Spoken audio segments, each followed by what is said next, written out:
Hello friends, இன்னைக்கு பார்த்துட்டு இருக்கிறது ஹரிஷ் வாய்ஸ். இன்னைக்கு இந்த வீடியோவில் நம்ம என்ன பார்க்க போறோம்னா Hunter X Hunter chairman election arc season 6 episode 137 debate among zodiacs. So நீங்கள் இந்த எபிசோடுக்கு புதுசாக வந்திருந்தீங்கன்னா இதுக்கு முன்னாடியே போட்டிருக்கிற மீதி இருக்கிற 5 சீசனையுமே பார்த்துட்டு வந்துருங்க. ஏன்னா அப்போ தான் உங்களுக்கு இந்த சீரீஸ் எல்லாமே புரியும். அண்ட் அது மட்டும் இல்லாமல் இதில் சில பேர்த்தோட நான் ஃபேஸ் போடுறேன். ஸோ அந்த ஃபேஸில் இருக்கிற கேரக்டர்ஸை மட்டும் நீங்கள் ஞாபகம் வச்சுக்கோங்க. ஏன்னா ஒரு 12 பேர் இருக்கிறாங்க. அந்த ஜோடியாக்ஸ் அப்படிங்கிற ஒரு ஆர்கனைசேஷன்ல. அந்த 12 பேரோட பேர நான் தனித்தனியா சொல்றதுக்கு பதிலா, நான் இமேஜஸாவே போட்டுறேன். அந்த இமேஜஸ்ல அவங்களோட பேருமே தெளிவா இருக்கும். நீங்க அத பார்த்துக்கங்க. அவங்களோட பேர ஞாபகம் வச்சுக்கங்க. ஒரு வேளை ஞாபகம் வச்சுக்கலனா உங்களுக்கு எந்த ஒரு பிரச்சனையுமே கிடையாது. ஸோ அந்த கேரக்டர் படி என்னென்ன பேசுவாங்க அப்படின்னு நான் உங்களுக்கு டைரக்ட்டா அவங்களோட பேர சொல்லிர்றேன். சரி வளவலன்னு பேசாம, வாங்க நம்ம இன்னைக்கான எபிசோடுக்குள்ள போயிரலாம். எபிசோடோட ஸ்டார்டிங்லேயே ஹண்டர் அசோசியேஷன் ஹெட் குவார்ட்டர்ஸில் ஒரு 12 பேர் மீட் பண்ணுறாங்க. ஸோ அவங்களோட பேர் ஜோடியாக்ஸ் அப்படின்னு அந்த ஆர்கனைசேஷனுக்கு ஒரு பேர். இவங்க 12 பேருமே நம்ம நெட்டரோட ஸ்பெஷல் கேரக்டர்ஸு, அதாவது அவங்களுக்கு ஃபேவரட் ஸ்டூடெண்ட் மாதிரி. ஸோ இவங்களுக்கு நம்ம நெட்டரோ ஏற்கனவே பர்சனலாக கோட் நேம்ஸ்னு ஒன்று வச்சுருக்காங்க. இவங்க நெட்டரோ மேலே இருக்கிற ஒரு ஈர்ப்புனால இவங்களோட கோட் நேமே பார்த்திங்கன்னா அவங்களோட அடாப்ட் நேமாக வச்சுக்கிட்டாங்க. ஸோ நம்ம நெட்டரோ முழுக்க நம்புறது இந்த 12 பேர்த்த மட்டும்தான். தான் இல்லாத நேரத்தில் இந்த 12 பேர் தான் ஏதாவது வழி நடத்தணும் அப்படின்னு நெட்டரோ ஏற்கனவே சொல்லிட்டு போயிடுவாப்புல. இப்போ அந்த 12 பேருமே சேர்ந்து யார் அடுத்த சேர்மேனை முடிவு பண்ணுறதுக்காக எல்லாருமே கூட்டம் கூடி இருக்கும்போது அந்த இடத்துல ஒரே ஒருத்தனை காணோம், ரேட் அப்படிங்கிற ஒருத்தன். ஸோ அவனோட பேர் பார்த்தீங்கன்னா பாரிஸ்டன். அந்த ஒரு ஆள் மட்டும்தான் இப்போ இவங்களோட மீட்டிங் வராமல் இருக்கிறது. நிஜமாலுமே வைஸ் சேர்மன் அப்படிங்கிற ஒரு ஆள் இப்போ என்னதான் பண்ணுறான்னு தெரியலையா. அவன் வரானா வரலையா அப்படின்னு பையானா அப்படிங்கிற ஒரு பொண்ணு கேட்டுக்கிட்டே இருக்கிறா. ஐயோ நம்மளோட சேர்மன் நம்மகிட்ட சொல்லாமலேயே போயிட்டாரு அப்படின்னு ஜிண்டா அப்படிங்கிற ஒருத்தர் அழுதுகிட்டே இருக்கும்போது பாரிஸ்டனுக்கு வரத்துக்கெல்லாம் என்ன கேடு, இந்த பாலா போன ஜிங்கெல்லாம் வந்துட்டான், அவன் வரத்துக்கு என்ன கேடு அப்படின்னு திட்டிக்கிட்டு இருக்கிறான். ஸோ இவனோட பேர் பார்த்தீங்கன்னா ஐயோ என்ன இப்படி பேசிக்கிட்டு இருக்கிற, மரியாதையை பேசு, என்ன அவன்லாம் சொல்லிக்கிட்டு இருக்கிற, என்ன நான் அவ்வளோ சொல்லிட்டு போயிட்டேன் அப்படின்னு சொல்லிட்டு கிங் சண்டை போட்டுக்கிட்டு இருக்கிறாப்புல. என்ன ஆனாலுமே சரி அவன் நீங்கள் வந்தால் தான் நம்ம எல்லாத்தையும் ஏதாவது பண்ண முடியும். ஸோ இப்போ இவன் அவ்வளோ விளையாட்டாக வந்து நம்ம என்ன பண்ணுறது அப்படின்னு அங்கே இருக்கிறவங்க எல்லாருமே பேசும்போது ஆக்சுவலி நம்ம எல்லாருமே சரியான ஒரு இடத்துல தான் இந்த மாதிரி கூடி இருக்கணும்னு உங்களுக்கு தெரியுமில்ல அப்படின்னு அந்த இடத்துல ஸ்டாச்சு அப்படிங்கிற ஒருத்தன் பேசிகிட்டு இருக்கிறான். டப்புன்னு பார்த்தீங்கன்னா கதவை திறந்துட்டு பேரிஸ்டன் உள்ளே வந்துட்டாப்புல. என்னை மன்னிச்சிருங்கப்பா, நான் ரொம்பவே லேட்டாக வந்துட்டு அப்படின்னு சொல்லும்போது அந்த இடத்துல மிசைஸ்டோம் அப்படிங்கிற ஒரு ஆக்ஸ் பார்த்தீங்கன்னா இந்த சேர் எடுத்துக்க ஃபஸ்ட் நீ உட்காந்துட்டு எல்லாருமே நிதானமாக பேசல அப்படிங்கிறாங்க. சரி ஓகே நானும் மறந்துடல அப்படி, சரி மன்னிச்சிருங்க, நான் இந்த ஈஸ்ட் குவார்ட்டரில் நடந்த பிரச்சனை எல்லாமே கேட்டுட்டு வரும்போது ரொம்பவே டென்ஷன் ஆயிடுச்சு, அதனால தான் நான் ரொம்பவே லேட்டாக வந்தேன் அப்படிங்கிறாங்க. இங்கே பாரு உன்னோட பழைய பேச்செல்லாம் கேட்டுட்டு இருக்கிறவங்களுக்கு நேரமே கிடையாது அப்படின்னு சொல்லிட்டு கிளக் அப்படிங்கிற ஒரு பொண்ணு பேசிக்கிட்டு இருக்கும்போது இதோ பாரா லேட்டாக மீட்டிங் வந்துட்டு நீயே அந்த மீட்டிங் எடுத்து நடத்தலாம் முடிவுகள் இருக்கிறே அப்படின்னு கான்சை அப்படிங்கிற ஒரு கேரக்டர் கேட்டுக்கிட்டே இருக்கும்போது சரி அப்படின்னா நான் இந்த முடிவு எடுக்கலப்பா, ஏன்னா இந்த ஆர்கனைசேஷனுக்கே மூத்தவரான போட்டோ பாய் இருக்கிறாப்புல. அண்ட் அது மட்டும் இல்லாமல் இந்த டீம்லேயே ரொம்பவே தெளிவாக முடிவு எடுக்கக்கூடிய சியாடில் அப்படிங்கிறவங்க 2 பேர் இருக்கிறாங்க.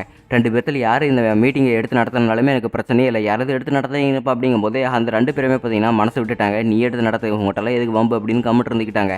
சரி அப்படின்னா இவங்க 2 பேருமே என்கிட்ட இருந்துட்டாங்களே, இப்போ சிம்பிளாக ஏன்னா வாக்குறுதி எடுக்கலாம். நான் யாரெல்லாம் நான் இந்த மாதிரி ஒரு மீட்டிங் ஆர்கனைஸ் பண்ணுறதுக்கு உங்களுக்கு விருப்பம் இல்லை அப்படிங்கும்போது எனக்கு விருப்பம் இல்லை அப்படின்னு 3 பேர் தூக்குறாங்க. பட் மெஜாரிட்டி இவனுக்கு வேணும் தான் அப்படின்னு வந்திருக்கிறதுனால நம்ம பாரிஸ்டன் பார்த்தீங்கன்னா இந்த மீட்டிங்கை ஆர்கனைஸ் பண்ணி எடுக்க போகிறான். அண்ட் அது மட்டும் இல்லாமல் அவன் ஒரு விஷயத்த சொல்கிறான் பாருங்க, அதை கேட்டோடனே இவங்க எல்லாருக்குமே மூச்சடைக்கிற மாதிரி இருக்குது. ஏன்னா இந்த எலெக்ஷனு அப்புறம் மணி எல்லாத்தையுமே டைம் சேவ் பண்ணுறதுக்காக இந்த எலெக்ஷனோட பிரசிடெண்ட்டாக, அதாவது அடுத்த சேர்மனாக நானே நிற்கலான் இருக்கிறேன் அப்படின்னு அவன் சொல்லும்போது எருங்கிற பொண்ணு பார்த்தீங்கன்னா பாம்பில் கையை கொண்டு வந்துட்டு அவளை மிரட்டிக்கிட்டு இருக்கிறா. இப்போ நான் மட்டும் என்ன பண்ணுறது, நீங்களே யோசிச்சு பாருங்கள். நான் டைமு மணி வேஸ்ட் பண்ணாமல் இருக்கிறதுக்காக தான் நான் இதை பண்ணலான் இருக்கிறேன். ஏன்னா நம்ம நெட்டரை வந்து ரொம்பவே சக்தி வாய்ந்தவர், வீக்காக இருக்கிறவங்கள பார்க்கறதுக்கு ரொம்பவே தகுதி இல்லை அவருக்கு. ஆனால் இப்போ நான் ரொம்பவே சக்தி வாய்ந்தவனாக இருக்கிறேன், வீக்காக இருக்கிறவங்கள பார்க்கறதுக்கும் எனக்கு ரொம்பவே தகுதியாக இருக்குது.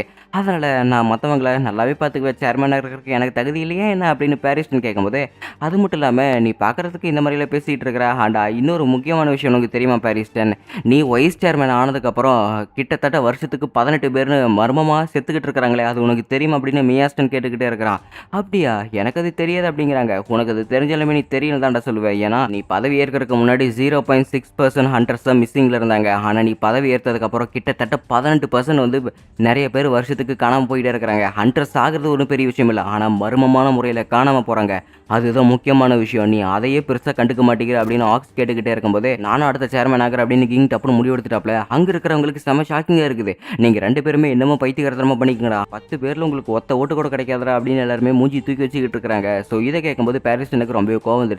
கிங் நீங்கள் என்ன என் கூட போட்டி போட்டு இருக்கிறீங்க, அட ஆமல்ல உங்களோட பையன் இந்த இடத்துல ரொம்பவே கிரிட்டிக்கல் ஸ்டேஜில் இருக்கான்ல, நான் போய் அவனை பார்க்கறதுக்குள்ளே செத்து போயிடுவான்ல, சரி நான் உங்கள் பையனை போய் பார்க்க தேவையில்ல அப்படிங்கிறாங்க. இல்லை, என் பையனை எனக்கு நல்லாவே தெரியும், நீ என் பையனை போய் பாரு, தைரியமாக அவன் இன்னும் உயிரோட தான்டா இருப்பான் அப்படின்னு தன்னோட மகன் மேலே அவர் ரொம்ப நம்பிக்கையை வச்சுக்கிட்டு இருக்கிறாப்புல. சரி அப்படின்னா நம்ம இந்த பேச்சை கொஞ்ச நேரம் தள்ளி போட்டுக்கல அப்படிங்கிறாங்க. இந்த பேச்சை ஆரம்பிச்சது நீ தானடா அப்படின்னு காசி அந்த இடத்துல பேசிக்கிட்டே இருக்கும்போதே, இங்கே பாருங்க டைமு மணி சேவ் பண்ணுறதுக்காக தான் நான் இந்த மாதிரி பேசிக்கிட்டு இருக்கிறேன், முதல்ல அதை புரிஞ்சுக்குங்க. சரி இல்லைன்னா சிம்பிளாக நம்ம இந்த மாதிரி சீட்டு போட்டு வேணால் பார்க்கலாம் அப்படின்னு சொல்லிட்டு சேடலுங்க சொல்லிக்கிட்டு இருக்கிறா. என்னது சீட்டு போட்டு பார்க்குறதா? நம்மளுக்கு இந்த மாதிரி ஒரு வருங்காலத்தை ஜஸ்ட் ஒரு சான்ஸ் கொடுக்குறதா? அந்த மாதிரி லக்கை பேஸ் பண்ணிலாம் நம்ம எதுவும் பண்ண வேணாம் அப்படின்னு சொல்லிட்டு சையோ பேசிக்கிட்டே இருக்கும்போதே கொஞ்ச நேரம் வாய மூடிட்டு இருக்கிறியா? இந்த இடத்துல இதுதான் சரியான முடிவாக இருக்கும். அண்ட் அது மட்டும் இல்லாமல் நீங்கள் இந்த சீட்டில் எழுத போகிற ஒரு முக்கியமான விஷயம், நீங்கள் எப்படி எலெக்ஷனை ரொம்பவே டைமை கம்மியாக பயன்படுத்தி அண்ட் பணத்தையுமே கம்மியாக செயல்படுத்தி எப்படி நீங்கள் அந்த எலெக்ஷனை நடத்துகிறீங்களோ அதை எப்படின்னு இந்த ஒரு பிளானை எழுதுங்க. அதுக்கப்புறம் இது எப்படி ரொம்பவே சிம்பிளாக இருக்கிறத பொறுத்து நாம் இதை செலக்ட் பண்ணிக்கலாம் அப்படிங்கிறாங்க. அப்படின்னா நம்மளோட பிளானோட சேர்த்து நம்மளோட பேரும் எழுதலாம்ல அப்படின்னு பேரிஸ்டன் ஐடியா கொடுக்குறாப்புல. ஸோ அவங்களுக்கான பிளான், அதாவது எலெக்ஷனை எப்படி நடத்தணும், அது எப்படி டைம் அண்ட் மணியை சேவ் பண்ணுறது அப்படின்னு இவங்களோட பிளானிங் படி எல்லாருமே எழுதுறாங்க. ஸோ இவங்களோட பிளானிங் எல்லாமே எழுதுனதுக்கப்புறம் மூணாவதாக ஒரு மனுஷனை கூப்பிட்டு எடுக்க வைக்க ஒரு பிளான் பண்ணிக்கிட்டு இருக்கிறாங்க. ஸோ மூணாவதாக மனுஷன் வேறு யாருமே கிடையாது, ஹெட் குவார்ட்டர்ஸில் பீன் எப்படியுமே இருப்பார்ல. ஸோ பீனை தான் பார்த்தீங்கன்னா கூப்பிட்றதுக்கு தயாராக இருக்கிறாங்க. ஸோ அவருமே வந்துட்டாப்புல. இப்போ இந்த குப்பை தொட்டியில் எல்லாருமே பார்த்தீங்கன்னா மொத்தம் ஒரு 12 சீட் இருக்குது. இதுக்குள்ளே ஒரு 12 சீட் இருக்குது, நீங்கள் ஏதாவது ஒரு சீட் எங்களுக்கு தேடி கண்டுபிடிச்சி எடுங்க, அதுதான் எலெக்ஷனுக்கு ஒரு பெஸ்ட்டு எக்ஸாம்பிளாக இருக்கும், நாங்கள் அந்த மாதிரி தான் நாங்கள் எலெக்ஷன் நடத்த போகிறோம் அப்படின்னு இங்கே சேலி சொல்லிக்கிட்டு இருக்கிறா. இப்பேற்பட்ட ஒரு பெரிய பொறுப்பை எனக்கு கொடுத்துருக்குறீங்களே அப்படின்னு சொல்லிட்டு பீன் பார்த்தீங்கன்னா நம்ம கிங்கியை ஒரு பக்கம் பார்த்துக்கிட்டு, கிங்கி எதுவுமே பார்க்காம நம்ம பீனையே பார்த்துக்கிட்டு இருக்கிறாப்புல. ஸோ அவருமே அந்த பேஸ்கெட்டுக்குள்ளே கையை விட்டு அது திறந்து பார்க்குறாரு. ஸோ இந்த எலெக்ஷனில் ஜெயிச்சது, அதாவது இந்த குழுக்களில் ஜெயிச்சது நம்மளோட கிங்கி தான். அண்ட் அது மட்டும் இல்லாமல் இப்போ எல்லாமே அவர் கையில் தான் இருக்குது அப்படின்னு சொல்கிறாப்புல. பாரிஸ்டனுக்கு மூஞ்சி இல்லை, என்னதான் அவன் ஜெயிச்சிட்டானா அப்படின்னு சொல்கிறாப்புல. விஜய்ஸ்டாமுக்கு ஒரு பக்கம் தொல்லையாக இருக்குது, ஏன்னா பாரிஸ்டன் ஏற்கனவே தொல்லை கொடுக்குறவன், ஆனால் இங்கே அவனை விட ரொம்பவே நுணுக்கமாக தொல்லை கொடுக்குறவன், இவங்க எல்லாத்துக்குமே தலைவலி தான் வரப்போகுது அப்படின்னு நினச்சிக்கிட்டு இருக்கிறாங்க. ஸோ இப்போ பீன் நம்ம ஜிங்கு எழுதின எல்லா ரூல்ஸுமே படித்து பார்த்துக்கிட்டு இருக்கிறாங்க. இந்த ரூல்ஸை மட்டும் நல்லா கேட்டுக்குங்க. ஏன்னா ஃபர்ஸ்ட் ரூல் எல்லா ஹண்டர்ஸுமே ஓட்டர்ஸாகவும் இருக்கலாம், கேண்டிடேட்ஸாகவும் இருக்கலாம். ரெண்டாவது ரூல் மெஜாரிட்டியாக யார் ஓட்டு வாங்குறாங்களோ அந்த டாப் 16 பேர்த்தில் நாமினி எடுத்து அந்த முடிவும் அவங்கக்கிட்டே சொல்லப்படும். ரூல் நம்பர் 3, 95% கீழே எலெக்ஷன் பர்சன்டேஜ் குறைஞ்சிச்சுன்னா அந்த எலெக்ஷன் திரும்ப நடக்கணும். ரூல் நம்பர் 4, அந்த பேலட்டில் இருக்கிற எல்லாத்தோட பேருமே திரும்ப திரும்ப எழுதி வைக்கணும். ஏன்னா யார் எலெக்ஷன் போடுறாங்களோ அந்த எலெக்ஷனில் அவங்களோட சீட்டில் அவங்க யார் ஒரு அப்ரூவ்டு ஹண்டரா இல்லையா அப்படின்னு அவங்களோட பேரையுமே எழுதணும் அப்படிங்கிறாங்க. ஏன் ஹண்டர்ஸ் கிட்ட இருந்து ஓட்டிங் வாங்குறதே தப்பு, நீ அவங்களோட பேலட்டில் அவங்களோட பேரை வர எழுதி தர சொல்கிறியா அப்படின்னு கிளக்கு கைசன் சண்டை போட்டுட்டு இருக்கும்போது, இங்கே பாருங்க நீங்கள் தான் பைத்தியக்காரத்தனமாக பண்ணிட்டு இருக்கிறீங்க, நான் நம்மளோட ஓல்டுமேன் சொன்ன மாதிரியே தான் எல்லாமே கரெக்டாக பண்ணிக்கிட்டு இருக்கிறேன் அப்படின்னு இங்கே நம்ம கெயின் பேசிக்கிட்டு இருக்கிறாப்புல. 5வது ரூல் அப்படின்னு சொல்லும்போது என்னது இன்னும் முடியலையே அப்படிங்கிறாங்க. ஆமாம், 5வது ரூல், நான் தான் இந்த இடத்துல எலெக்ஷன் கமிட்டிக்கு ஒரு ஹெட்டாக இருப்பேன் அப்படிங்கிறாங்க. ஸோ இதுதான் இவனோட பிளானா, இதுதான் இவனோட மொத்தமான பிளானா, இதுக்காக தான் கிங்கி இவ்வளோ நேரம் போராட்டிட்டு இருந்தான் அப்படின்னு எல்லாருமே வாய் திறந்து பார்த்துக்கிட்டு இருக்கிறாங்க. ஸோ பாரிஸ்டன் பார்த்தீங்கன்னா இந்த இடத்துல ஒரு முற்றுப்புள்ளி வைக்கிறாப்புல. ஆக்சுவலி கிங், நீங்கள் 1லேருந்து 4 வரைக்கும் ஒரு ரூல் சொன்னீங்களா, அது ஓகே, ஆனால் 5வது ரூல் ஏதோ கொஞ்சம் இடிக்கிற மாதிரி இருக்குது அப்படிங்கும்போது, சரி 5வது ரூல் உங்களுக்கு ரொம்பவே கஷ்டமாக இருந்தால் அந்த 5வது ரூலை எடுத்துடலாம் அப்படின்னு கிங் சொல்கிறாப்புல. அங்கே இருக்கிறவங்களுக்கு செம ஷாக்கிங்காக இருக்குது. நம்ம பீனுக்கு ஏற்கனவே நடந்த மாதிரியே இருக்குது. ஐயோ, உண்மையிலேயே இவன் தானே ஒரு ஹண்டர் அப்படின்னு மனசுக்குள்ள நினைக்கிறாப்புல. ஆக்சுவலி இந்த எலெக்ஷன் நடக்கிறதுக்கு 2 நாளைக்கு முன்னாடியே ஹெட் குவார்ட்டர்ஸுக்கு நம்ம நீங்கள் வந்திருப்பாப்புல. பீன் அவங்கள பார்த்துட்டு ரொம்ப சந்தோஷப்படுறாப்புல. என்ன இந்த பக்கம் வந்திருக்கிறீங்க, ஏன் நீங்கள் ரொம்ப தூரத்தில் நீங்கள் வந்திருக்கீங்களா அப்படின்னு கேட்கும்போது, இல்லை நான் பக்கத்து டவுனில் தான் இருந்தேன் அப்படின்னு கிங் சொல்கிறாப்புல. சரி நான் உங்ககிட்ட ஒரே ஒரு விஷயம் சொல்லணும், இன்னும் ஒரு 2 நாளுக்கு அப்புறம் அந்த ஜோடியாக்ஸ் அப்படிங்கிற ஒரு ஆர்கனைசேஷன் நீங்கள் வரும். ஸோ அவங்க எல்லாருமே எலெக்ஷன் எடுத்து நடத்துவாங்க. நான் உங்ககிட்ட ஒரே ஒரு விஷயம் தான் கேட்கணும், அங்கே நோட் பேட் மாதிரி இருக்குது, அந்த நோட் பேட் அங்கே தான் இருக்கும் அப்படிங்கிறாங்க. ஆமாம், ஏன் அப்படி கேட்குறீங்க அப்படின்னு கேட்கும்போது, இல்லை சும்மா தான் கேட்டேன் அப்படின்னா அந்த டஸ்ட்பின் இங்கே தானே இருக்கும் அப்படிங்கிறாங்க. ஆமாம் சார், ஏன் இந்த மாதிரி கேட்குறீங்க அப்படிங்கும்போது, இங்கே பாரு எனக்கான ஒரு ரூல்ஸை நான் இதில் எழுதியிருக்கிறேன், இந்த ரூல்ஸை நீ படித்து பார்த்துட்டு உனக்கு சரி அப்படின்னு தோணுச்சுன்னா நீ எல்லாத்தையுமே கரெக்டாக பண்ண அப்படிங்கிறாங்க. சார் இது எலெக்ஷனுக்காக நடக்க போகிற ரூல்ஸா, ஆனால் எதுக்காக இது நீங்கள் ஏன்ட்டு எழுதி கொடுத்தீங்க அப்படிங்கும்போது, ஜோடியாக்ஸ் வருவானுங்க, கண்டிப்பாக அவனுங்களுக்குள்ள குளறுபடி ஏற்படும், அவனுங்க ஏதாவது ஒரு பிரச்சனை பண்ணி கரெக்டாக இந்த எலெக்ஷனை ட்ராக்கு கொண்டு வருவானுங்க, அப்போது இந்த மாதிரி ஒரு ரூல்ஸை கொண்டு வந்துடலாம். ஏன்னா பாரிஸ்டன் இருக்கிற வரைக்கும் கண்டிப்பாக எவனையுமே ஜெயிக்க விட மாட்டான், அவனுக்கு தான் இந்த இடத்துல ஃபுல் அட்வான்டேஜ் இருக்குது, எல்லாருமே அவங்க பாக்கெட்டுக்குள்ளே போட்டு வச்சிருக்கிறான், அந்த அளவுக்கு இவங்ககிட்ட அட்வான்டேஜ் இருக்குது. ஸோ கண்டிப்பாக எப்படியோ 12ல் இப்போ ஒருத்தனாவது ஜெயிக்கலாம் அப்படின்னு இருப்பாங்க. பட் அந்த 12ல் எப்படியோ 6 பேர் ஒரே மாதிரி தான் எழுதுவாங்க. அப்படின்னா இருக்கிற ஆட்ஸ் எவ்வளோனா 6ல் 5 பேர் தான் இருக்கும். ஸோ எப்படி இருந்தாலுமே அதில் ஒருத்தன் தான் கண்டிப்பாக ஜெயிக்கிற மாதிரி இருக்கும். அதனால் நான் என்னோட ரூல்ஸ் எழுதியிருக்கிறேன்.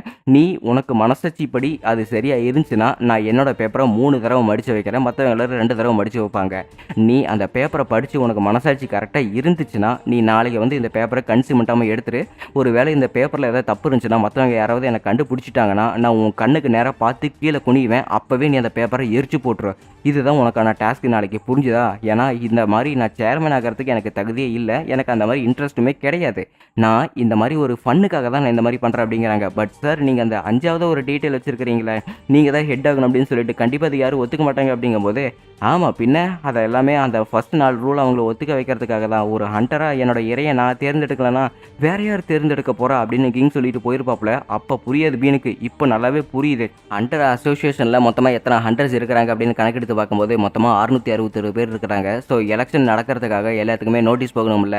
ஸோ கிளக் அவளோட பவர் வச்சுக்கிட்டு புறா மூலமாக எல்லா பேலட்ஸுமே எல்லா ஹண்டர்ஸுக்குமே சென்ட் பண்ணுறா. ஸோ எலெக்ஷன் எப்போ நடக்கும்னா ஆகஸ்ட் 8ஆம் தேதி 12 மணி காலையிலிருந்து நைட்டு 8ஆம் தேதி 11:59.59 வினாடிகள் வரைக்கும் இந்த எலெக்ஷன் வந்து நடக்கும். ஸோ இந்த எலெக்ஷனில் நம்ம கிங் சொன்ன மாதிரி தான் ரூல்ஸ் எல்லாமே நடக்கும். எலெக்ஷன் பூத் எங்கன்னா வேறு எங்கேயுமே கிடையாது. ஹண்டர் அசோசியேஷன் ஹெட் குவார்ட்டர்ஸில் எல்லாமே நடக்கும். ஸோ அந்த இடத்துல கண்டிப்பாக 3 ஹண்டர்ஸ் இருந்தால் எலெக்ஷன் அந்த இடத்துல தாராளமாக இருக்கலாம். ஸோ 2 ஹண்டர்ஸ் இருந்தால் அந்த இடத்துல எலெக்ஷன் நடக்கவே கூடாது அப்படின்னு நம்ம கிங் சொல்லியிருப்பாப்புல.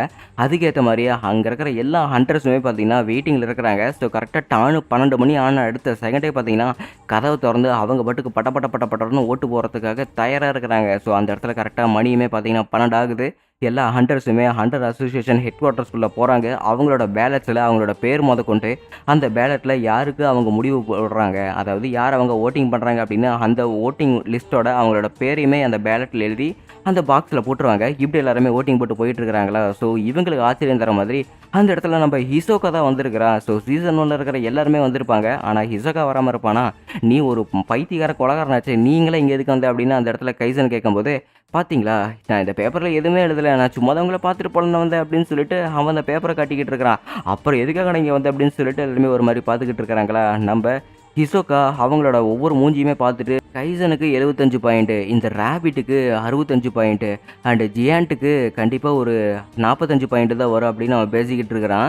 சரி சொல்லப்போனால் இந்த டைம் வேஸ்ட் பண்ணுறதுக்கு நீ இந்த மாதிரியெல்லாம் இங்கே பண்ணிகிட்டு இருக்க தேவையில்ல, வாய முடிட்டு போயிரு அப்படின்னு ஹிசோகா முடிவு விட்டாங்க. ஸோ இந்த இடத்துல இங்கே இருக்கிற எல்லா ஹண்டர்ஸுமே பார்த்தீங்கன்னா அவங்களோட பேட்டை போட்டுக்கிட்டு இருக்கிறாங்க. பட் ஹிசோகா அதே இடத்துல தான் வந்துக்கிட்டு இருக்கிறான். டே இந்த இடத்துல வந்துக்கிட்டு எதுக்கு எங்களை தொல்லை பண்ணிக்கிட்டு இருக்கிற, மரியாதைங்கிறது போயிரு, இல்லைன்னா உன்னை பாரு அடித்து வரட்ட வேண்டியது இருக்குது அப்படின்னு கைசன் சண்டை போட்டுக்கிட்டு இருக்கிறான். ஸோ இப்போ ஓட்டிங்கே பார்த்தீங்கன்னா கொஞ்சம் கொஞ்சமாக ஸ்டார்ட் ஆகிட்டு இருக்குதா, பாதி ஓட்டிங்கே முடிஞ்சிருச்சு. ஸோ நம்ம ஹிசோகா அங்கே இருக்கிற எல்லா ஹண்டர்ஸுமே செக் பண்ணி பார்த்துக்கிட்டு இருக்கிறான். இவன் 10 பாயிண்ட்டு, இவன் 5 பாயிண்ட்டு, இவன் 45 பாயிண்ட் அப்படின்னு ஒவ்வொரு கேரக்டரோட பவரையுமே வெரிஃபை பண்ணிகிட்டு இருக்கான் இருக்குது. பட் டப்புன்னு அவனுக்கு 95 பாயிண்ட் இருக்கிற யாரோ உள்ளே வர மாதிரி இருக்குது. அவனுக்கு ஆச்சரியம் தர மாதிரி இருக்குது. ஏன்னா ஃபஸ்ட்டு சீசனில் இவனுக்காக ஹெல்ப் பண்ணியிருக்கிற ஒரு ஆள் தான் இங்கே வந்திருக்கிறான். அதே மூஞ்சி வச்சுக்கிட்டு வேறு யாருமே கிடையாது, நம்ம கில்லுவாவோட பிரதர் இலுமி. ஸோ இவங்க 2 பேரும் இவங்க பார்க்குறாங்களா. அப்படியே சீன் கட் பண்ணால் எலெக்ஷனோட ரிசல்ட் வந்துருச்சு. ஸோ ஒவ்வொருத்தங்களுக்குமே அந்த எலெக்ஷன் ரிசல்ட்டோட காப்பி கொடுக்குறாங்க. எலெக்ஷன் ரிசல்ட்டு பார்த்தீங்கன்னா மொத்தமாக நடந்துருச்சு. ஸோ வேலிட் ஓட்டு 550 வந்திருக்குது, இன்வேலிட் ஓட்டு மொத்தமாக 48, ஆப்சன்டீஸ் 33. மொத்தமாக இந்த எலெக்ஷன் நடந்ததுக்கான முற்றுப்புள்ளியே பார்த்தீங்கன்னா 87.7% வந்திருக்குது. 95% வந்தால் தான் மறுபடியும் எலெக்ஷன் நடக்கக்கூடாது. ஆனால் அதுக்கு கீழே வந்திருக்கிறதுனால எலெக்ஷன் திரும்ப நடக்க போகுது. சரி அப்படின்னா அதில் இருக்கிற பேரை நான் பார்த்துக்கிறேன் அப்படின்னு ஜிங் சொல்லும்போது, நீங்கள் அந்த பேரெல்லாம் பார்க்கக்கூடாது, இந்த ரூல்ஸ் என்னோடது, நீங்கள் அந்த பேரை பார்க்கவே கூடாது அப்படிங்கிறாங்க. அட பாவி, பேரை பார்த்தா தாண்டா கொஞ்சமாவது சுவாரஸ்யமாக இருக்கும், இப்படி சுவாரஸ்யமாக இல்லாமல் என்னால் எதுவுமே பண்ண முடியாது அப்படின்னு சொல்லிட்டு கிங் அந்த இடத்துல கத்திக்கிட்டே இருக்கும்போது பீன் பார்த்தீங்கன்னா பாட்டுக்கு அந்த பேலட்டை தூக்கிட்டு போயிட்டு இருக்கிறாப்புல. ஹிசோகா இலுமி 2 பேருமே சேர்ந்து மாடியில் வந்து பேசிக்கிட்டு இருக்கிறாங்க. நீ எதுக்கு இங்கே வந்து அப்படின்னு இலுமி கேட்கும்போது, எனக்கு சும்மா போர் அடிச்சது அப்படிங்கிறாங்க. அட பாவி அப்படின்னா நீ நியூஸே பார்த்தது இல்லையே அப்படிங்கிறாங்க. ஏன் என்னாச்சு அப்படின்னு கேட்கும்போது, நீ க்ரோலோவோட அங்கே சண்டை போட ட்ரை பண்ணிக்கிட்டு இருக்கும்போது இங்கே ஆண்ட் அப்படிங்கிற ஏதோ ஒரு விஷயம் நம்ம ஊருக்குள்ளே பரவிக்கிட்டு இருந்தது. அது எல்லாத்தையுமே தடுக்கிற மாதிரி தான் எல்லாருமே இந்த அளவுக்கு போராடிக்கிட்டு இருந்தாங்க. பைதவே அந்த இடத்துல போராடிட்டு இருந்தது வேறு யாருமே கிடையாது, நம்ம கானுக்கு இல்லவா, அப்புறம் இன்னும் சில பேர் எல்லாருமே சண்டை தான் போட்டுக்கிட்டு இருந்தாங்க அப்படிங்கிறாங்க. அண்ட் அது மட்டும் இல்லாமல் கானு கிலோ இப்போ 2 பேருமே ரொம்ப மோசமான நிலைமையாக இருக்கிறாங்க. கான் கிரிட்டிக்கல் கண்டிஷனில் இருக்கிறான். என் தம்பி கிலோவுமே சாக போகிறான், அதுக்கு நான் அனுமதிக்கவே கூடாது அப்படின்னு சொல்லிக்கிட்டு இருக்கிறாங்க. என்ன பேசிகிட்டு இருக்கிற, கான் சாக போகிறானா, அந்த அளவுக்கு கிரிட்டிக்கல் கண்டிஷனில் இருக்காங்களா, ஏன் அவங்க 2 பேருக்கு என்ன ஆச்சு அப்படின்னு கேட்கும்போது, கான் அந்த ஆண்ட்டை கொள்கிற விதத்தில் அவனோட பாடி அவனே டேமேஜ் பண்ணிக்கிட்டான். அண்ட் அவனை ஹீல் பண்ணுறதுக்காக எங்கள் அப்பாவை பார்க்குறதுக்காக கிலுவா போயிருக்கிறான். கண்டிப்பாக கிலுவா செத்துருவான்.